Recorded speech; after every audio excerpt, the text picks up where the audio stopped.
cultural history. The next piece we have harkens back a bit, even though it's a later period. It's 1806. Many people might know that Rhode Island actually has the first synagogue in North America, the Truro Synagogue, located in Newport. And so we have a very active Jewish community in Rhode Island from the 18th century on.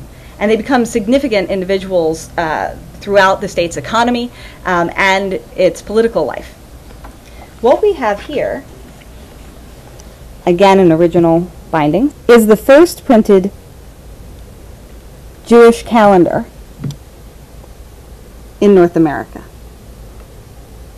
It shows, it's a lunar calendar, and it reflects on all of the festival days, all of the days of significance for a period of decades.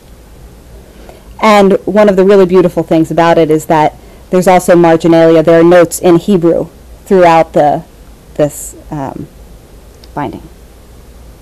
What we have before us now is a photo album, a scrapbook, from a Rhode Islander who Americans know probably better than they even know Roger Williams. And it's a man named Elijah Hunt Rhodes.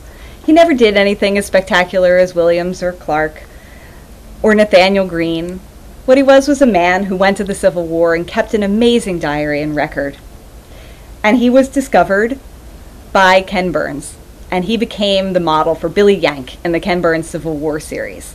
And so we are fortunate enough here to have been given the Elijah Hunt Rhodes collection from his family. And this is one of the wonderful scrapbooks that we have from Elijah Hunt Rhodes. After he left the war, he went forward into the civil service. He became active in the Grand Army of the Republic. He was an active Freemason, and he stayed engaged with the troops and with the war as the adjutant general.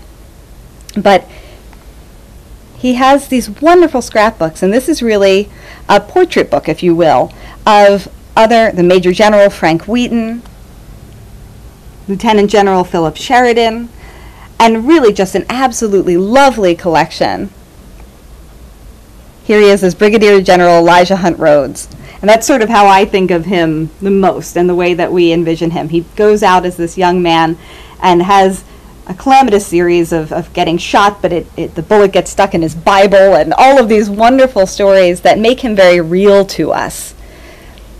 He becomes engaged, and his romance with his fiancée is complemented from books like this, as well as then the artifacts that we have, such as the wristlets and wrist warmers that she knit for him and sent off to him while he was at war. And in the midst of this wonderful collection of photos, we have his horse. And in this amazing place of honor with all of these major generals, we have Kate. And he would never have had a place of honor for the soldiers of the Civil War without recognizing the incredible role that his horse played in that. And the last thing we're going to look at in this collection are some wonderful examples of jewelry design. Rhode Island is an industrial capital in the 19th century and into the 20th century, right up until about the middle of the century. It's probably best known for its textile industry, but in fact, by the turn of the 20th century, Rhode Island really is the jewelry capital of America. And nowhere better to learn that or teach that at the Rhode Island School of Design. They began by studying industrial design, but they quickly turned into having a wonderful jewelry design department. And what we have here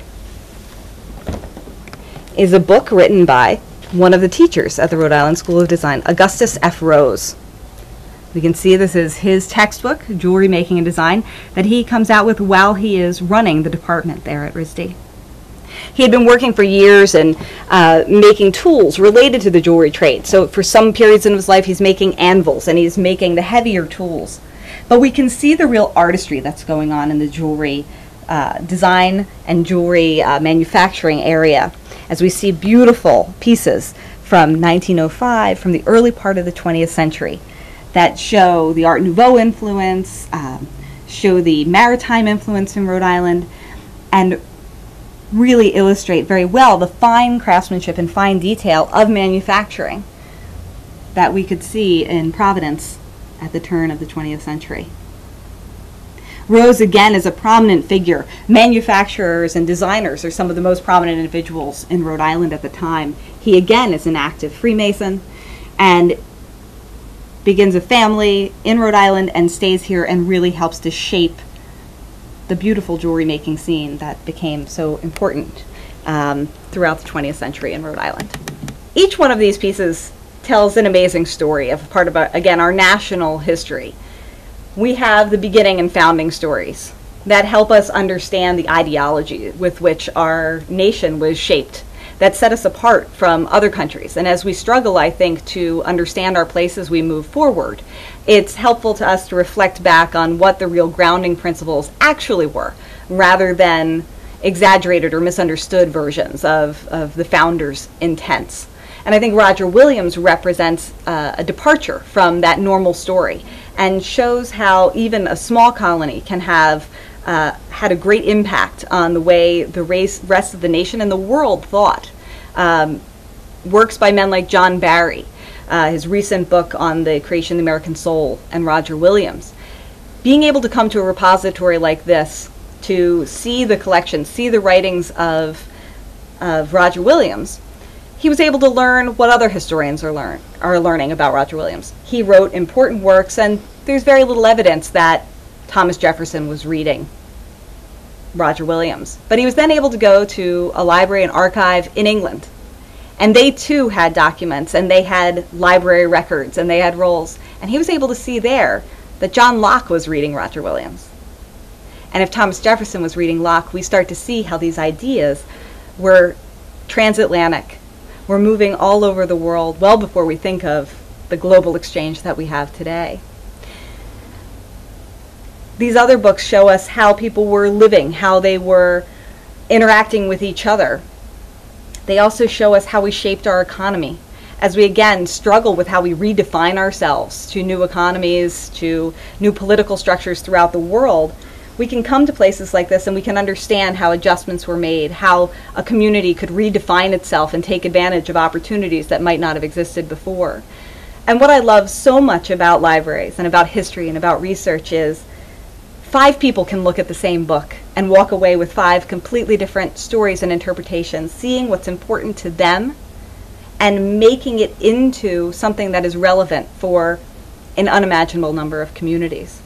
So we might say that history is a set of facts, but really history is an interpretation. And libraries are the places where people can come and immerse themselves in that. And I believe deeply in the importance of digital repositories as well. It allows greater access. It allows people to zoom into things that they would never be able to see so closely before. But I believe there is truly something amazing and magical about a personal communion with an artifact, a book, an imprint from the past, as we hold a book that maybe Roger Williams held.